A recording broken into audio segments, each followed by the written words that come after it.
ఓం గంగణపతే నమ ఐం సరస్వతి నమ శ్రీమాత్రే నమ దుందుర్గాయ నమ క్రీం క్రీం మహాకాళికాయ నమ ఓం నమ శివాయ శివాయ గురువే ద్రామ్ దత్తాత్రేయ నమ. యూట్యూబ్ ప్రేక్షకులకు అందరికీ కూడా నమస్కారం అండి.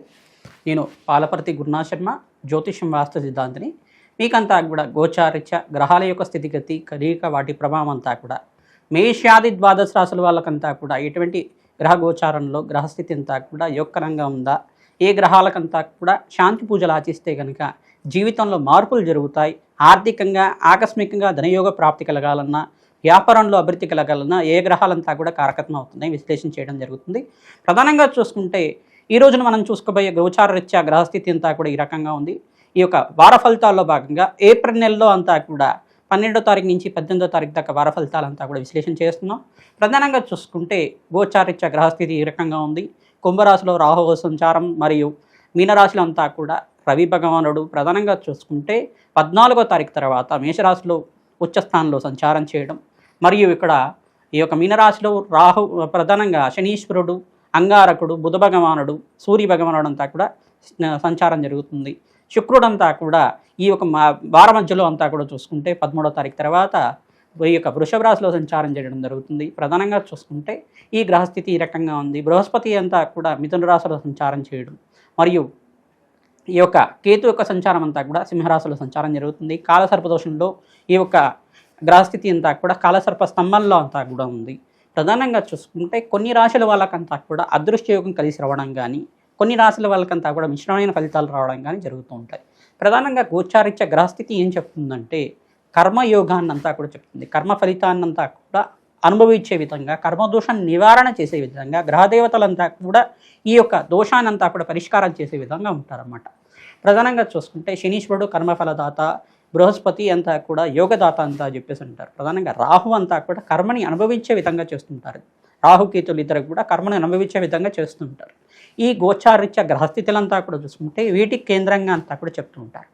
ప్రధానంగా మేషాది ద్వాదశ రాశులు అంతా కూడా ఈ గ్రహస్థితి ఈ రకంగా ఉంది కావున ప్రతినిత్యం కూడా ఇష్టదేవత ఆరాధన చేసుకోవడం, పరమేశ్వరుడికి అభిషేకాది కార్యక్రమాలు చేసుకోవడం, గోమాత సేవ చేసుకోవడం వల్ల రాజయోగ ప్రాప్తి కలుగుతుంది.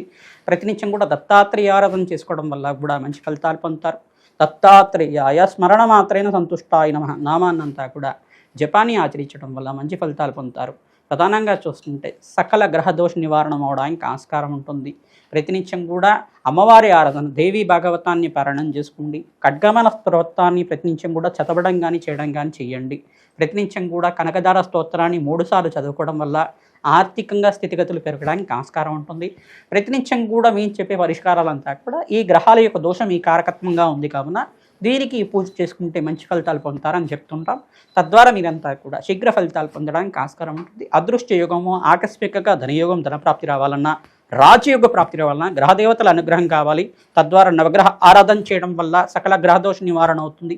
తద్వారా ఏ రాశి వాళ్ళకి అత్యంత యోగకరంగా ఉన్నాయి విశ్లేషణ చేయడం జరుగుతుంది. ప్రధానంగా మేషరాశి జాతకులకంతా కూడా చూసుకుంటే ఈ వారంలో ప్రధానంగా 12వ తారీఖు నుంచి 18వ తారీఖు లోపల వారంలో అంతా కూడా ఏప్రిల్ నెల వార ఫలితాల్లో భాగంగా విశ్లేషణ చేయడం. ప్రధానంగా మేషరాశి జాతకులంతా కూడా గోచారిత్య ఏలినాటి శని ప్రభావంలో ఉన్నారు కావున ప్రతినిత్యం కూడా శని భగవాన్ ప్రీతికరంగా ఈ యొక్క కాలభైరవ స్వామి దేవాలయంలో కూష్మాండ దీపాన్ని వెలిగించడం, కాలభైరవ అష్టకాన్ని చదువుకోవడం వల్ల శనీశ్వర గ్రహదోష నివారణ అవ్వడానికి ఆస్కారం ఉంటుంది. ప్రధానంగా దూర ప్రయాణాలు చేయడం వల్ల లాభిస్తుంటారు. పెద్దల యొక్క సహాయ సహకారాల వల్ల, మిత్రుల యొక్క సహాయ సహకారాల వల్ల లాభిస్తూ ఉంటారు. ప్రధానంగా చూసుకుంటే శుక్రుడు ధనస్థానంలో సంచారం చేయడం వల్ల అనుకోకుండా మీకంతా కూడా ఆకస్మికంగా ధనయోగం, ధనప్రాప్తి రావడానికి ఈ వార మధ్యలో అంతా కూడా యోగకరంగా ఉంటుంది. శుభకార్యాల కోసం ఖర్చులు విపరీతంగా పెట్టడం జరుగుతుంది. దూర ప్రయాణాలు చేయడం వల్ల లాభిస్తుంటారు. పుణ్యక్షేత్ర దర్శనాలు అంతా కూడా చేసుకుంటూ ఉంటారు. తద్వారా మీకంతా కూడా లాభకరంగా ఉంటుంది, ఆనందకరంగా ఉంటుంది. స్వల్పంగా మిశ్రమైన ఫలితాలు ఏంటిదంటే ఇక్కడ ఏలినాటి శని ప్రభావంలో ఉన్నారు కావున శనీశ్వరుడు కర్మఫలదాతగా ఉంటారు. శ్రమతో కూడిన సంపాదన పెరుగుతుంది. సమయానికి అంతా కూడా ధనం అంతా కూడా చేకూరుతుంది.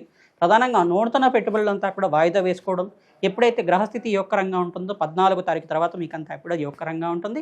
ఆ సమయంలో మీరంతా కూడా నూతన పెట్టుబడులు పెట్టుకోవడం వల్ల ఆర్థికంగా స్థితిగతులు పెరుగుతాయి.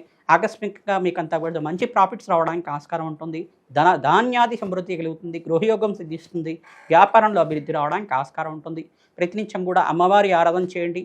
నవగ్రహ దోష నివారణార్థం దానాది కార్యక్రమంలో భాగంగా శనీశ్వరుడికి, రాహువుకి, బృహస్పతికి, శుక్రుడికంతా కూడా జపాలు దానాలు ఆచరించుకోవడం వల్ల సకల గ్రహదోష నివారణ అవుతుంది. ఇక్కడ అంగారకుడు శనీశ్వరుడు కలిగి జరుగుతుంది. కావున ప్రతినిత్యం కూడా మీరంతా కూడా సుబ్రహ్మణ్య స్వామి వారి ఆరాధన చేసుకోవడం వల్ల మీ ఇంట్లో అంతా కూడా గృహంలో చిన్న చిన్న మనస్పర్ధలు కానీ కలహాలు కానీ జరిగే అవకాశాలు ఉంటాయి. దీని నుంచి బయటపడడానికి ఆస్కారం ఉంటుంది. స్కందోత్పత్తి అనే చరిత్ర ఉంటుంది. ఆ చరిత్రని వినడం మాత్రం చేతిని సుబ్రహ్మణ్య స్వామి అనుగ్రహం కలుగుతుంది. ఓం శరవణ బబాయ నమః, ఓం శరవణ బబాయ నమః, ఓం శరవణ బబాయ నమః అనే నామాన్నంతా కూడా ప్రతినిత్యం కూడా జపాన్ని ఆచరించండి. తద్వారా రాజయోగ ప్రాప్తి కలుగుతుంది. సకల గ్రహదోష నివారణ అవ్వడానికి ఆస్కారం ఉంటుంది. జయ గురు దత్తాత్రేయ.